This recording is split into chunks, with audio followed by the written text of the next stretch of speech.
In the Gate with Greg Thompson. I'm Michael Chamberlain, track announcer at Sam Houston Race Park. You're watching In the Gate. Hello, this is Greg Thompson. I'm back on InTheGate.net. I'm about to interview jockey Cody Wainscott, the 24-year-old former bull rider that's qualified on Swingin' Daddy-O in the 19th qualifying trial behind Love Samba. We interviewed Cody Wainscott and asked him about his chances in the big race in the $2 million Grade 1 All American Futurity. Cody, your uncle rode in the All American Futurity in 1987. Your father was a rider, but you weren't necessarily groomed as a rider. No. When I grew up around rodeo because that's what my dad mostly done. And ever since I could walk, that's all I thought about doing was just riding bulls. And I didn't really get into the racehorse business until just a few years ago. But I rodeoed 3, 4, 5 times a week, every day of the year, you know.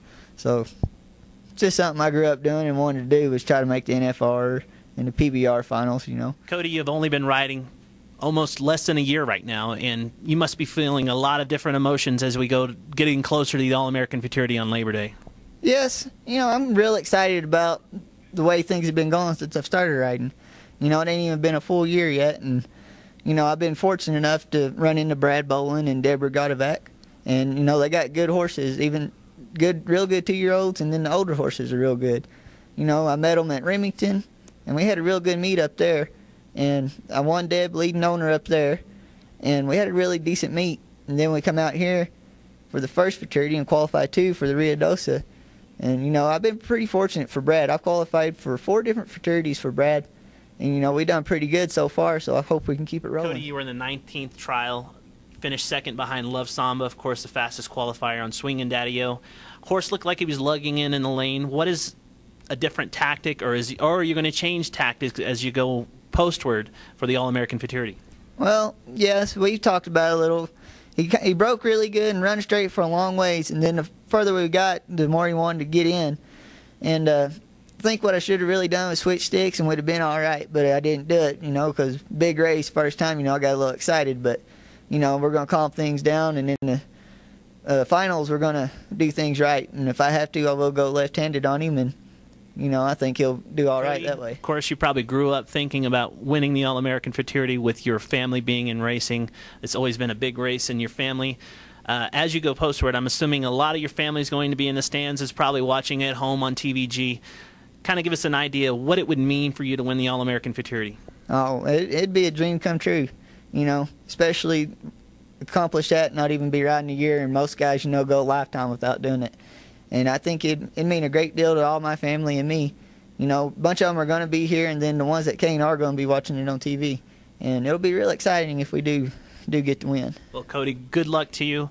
Have a safe trip. This is Greg Thompson for InTheGate.net. Be sure to check in tomorrow. We will have more trainer and jockey interviews on InTheGate.net as we do the All-American Futurity Preview from Rio Dosa Downs, New Mexico. I'm Robert Fox, track announcer for the 2009 All-American Futurity, and you're watching InTheGate.net. On InTheGate.net, we catch up with trainer Brad Bolen as he sends the 7th fastest qualifier, Swingin' Daddy-O, postward in the $2 million All-American Futurity. I'm here with trainer Brad Bolen, Swingin' Daddy-O's trainer in the All-American Futurity. Brad, racing fans in quarter horse ranks have started hearing your name the last couple of years. Kind of give us an idea of how you got started in the quarter horse business. Well, I was raised down in West Texas, down in McCamey, Texas, about 50 miles south of Odessa, and my granddad always kind of had a few show horses and a few race horses, and we'd sneak out on Sunday afternoons when nobody knew where we were at and go out and watch some match races. And then I went to school at Angelo State University there in San Angelo, and my dad wanted me to get the business degree, and I really wasn't into the business degree deal, so I got involved in the agricultural department over there. And when I got out of school, I started fitting halter horses, and I had some of the nicest halter horses in the country. And I worked for a company out of New York, and we took a couple of full brothers to Skip a Star and stuff to a little local show to get them ready to go, and they all got beat. And the guy that I worked for came in and he said, I really don't like this deal to where we have to do something just where a judge tells us whether we win or not. He said, what do you know about racehorses? And I'm like, I don't know anything. He said, well, get ready to the show horses, and we'll be in the racehorse business in about 4 or 5 days. So that's kind of how I got started. Brad, this horse, 4th in the Rainbow Futurity for owner Deborah Godovac. You're going postward in the All-American. This is your first All-American Futurity. How exciting? Can it get any more exciting? No, I mean, Greg, this is the big daddy of all of them for the quarter horse racing. I mean, this is like, being able to qualify, have a horse in the Kentucky Derby for the thoroughbreds. But, I mean, if you're going to qualify for one of these things, I mean, with all the rich tradition and everything that you've got for this race and just getting to be a part of it is a really big deal. And there's a lot of glamour and pageantry to this race and with the tradition and with, Deb, I trained for Deb, and she's been coming up here for, I've told the story several times that she's been coming up here ever since she's been, since her mom was pregnant with her. They've been in the jockey club here at Ruidoso, so it's a very exciting time.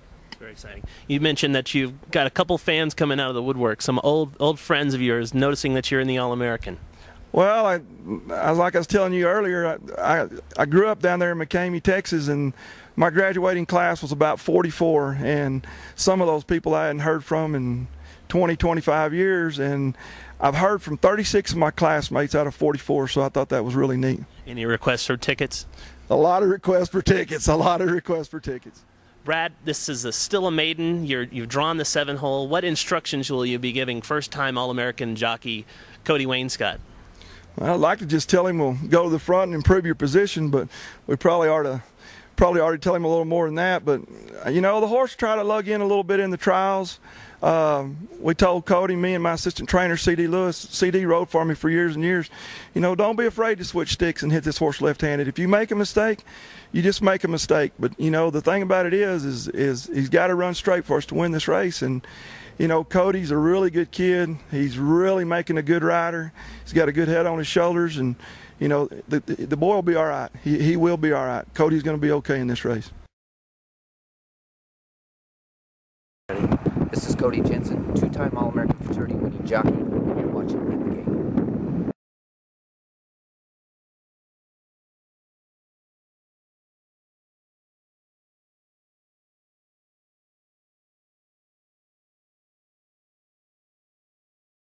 Dominguez, you've tasted success. In 1993, you won the All-American Derby with Royal Down Dash. How excited you must be with She's a First Ratify. Well, yes, we were very tickled with the filly because we're in the last trial heat. I had another filly prior to that race, which ran the fastest time of 21:20, and she ran a nice 4th. The fact of the matter, she ran 4th, and that winner had the fastest time. But I had another one to take care of, and that was her. And when she won, and I knew when I beat the 6 horse, which was Taylor's horse with GR, I'd sit there downstairs and just sit there by the winner circle, just asking for give me some time. I said it I don't know how many times, but when we did, Sandy happened to be kind of close by me, and I hugged her so hard that I think I broke. She said I broke a rib, but I think I just bruised her rib. But anyway, we're very, very excited. It's something that you aim for every year. That's what you come here for, and that's what you train for.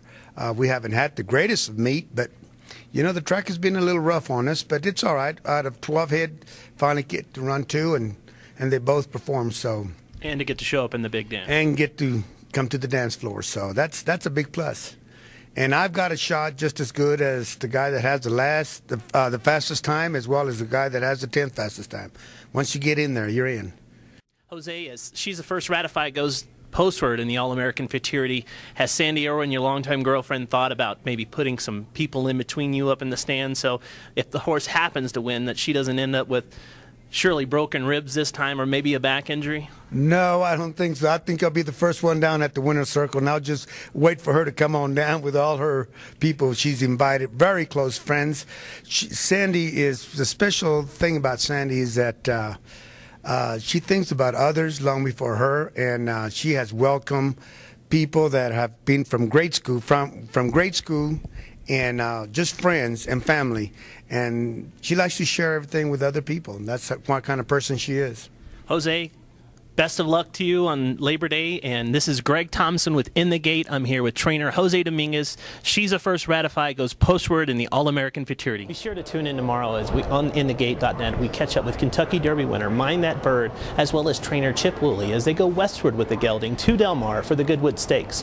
We'll also analyze the Futurity and the Derby on inthegate.net with Racetrack Manny. We'll see you tomorrow on inthegate.net.